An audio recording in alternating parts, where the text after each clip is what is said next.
Yes, for sure. So my name is Lisa Moon. I'm the President and Chief Executive Officer for the Global Foodbanking Network, and we are so honored this week to be here with our partner, Foodbanking Kenya. The Global Foodbanking Network is an international development organization that seeks to both address food loss and waste while increasing food access for people facing hunger. We are fortunate to work with partners like Foodbanking Kenya in more than 50 countries, which last year approximately 32 million people facing hunger turned to these partners so that they could have nutritious food. Our board of directors is here this week because we have been partnering with Foodbanking Kenya since 2018.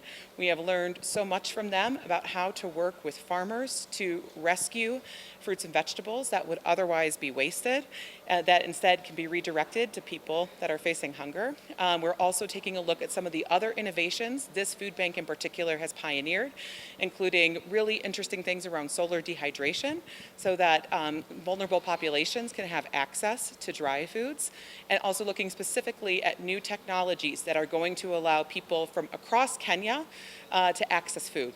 And we're going to take these learnings and present them to other food banking organizations in our network. In terms of food security, obviously, it is incredibly agriculturally rich, but a lot of times those incredible fruits and vegetables and other types of agricultural products, they don't actually reach people that need it. And so I think this is about how do we solve a logistics problem so that we can better address hunger.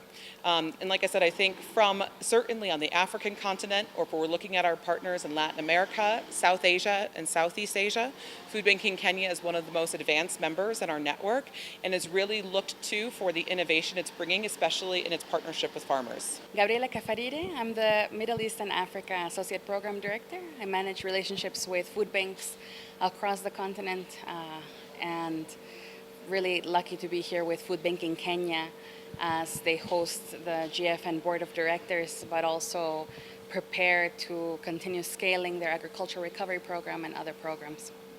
What is unique about Food Banking Kenya? Well, imagine that it is the only member of the GFN network.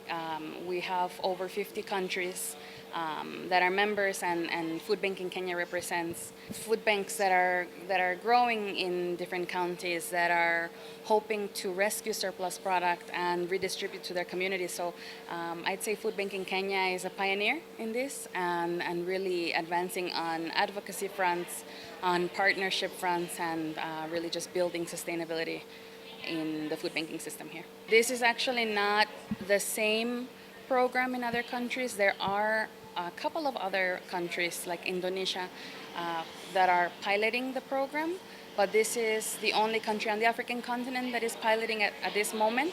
And obviously it exists in Ireland. There are other virtual food banking solutions in South Africa, for example. Our member has their own, and across Latin America.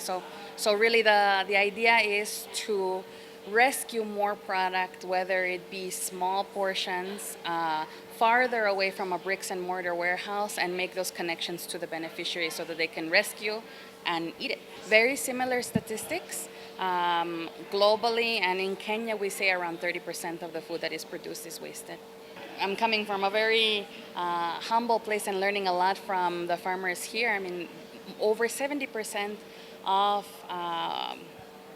the rural population is farming, and that's the nation's GDP, right? 95% of the consumption of fruits and vegetables is domestic product. And I mean, that's something you have to be incredibly proud of. So many countries have to import so much of their product, or they're not eating what they're producing. And so I think this is a call for the Ministry of Agriculture, for other stakeholders to empower those farmers, to help them like Food Banking Kenya does with training to produce better yields, or maybe have better access to market, get better better funding opportunities and increase their livelihood development. So just urging civil society to get together and government really to also put that on their minds.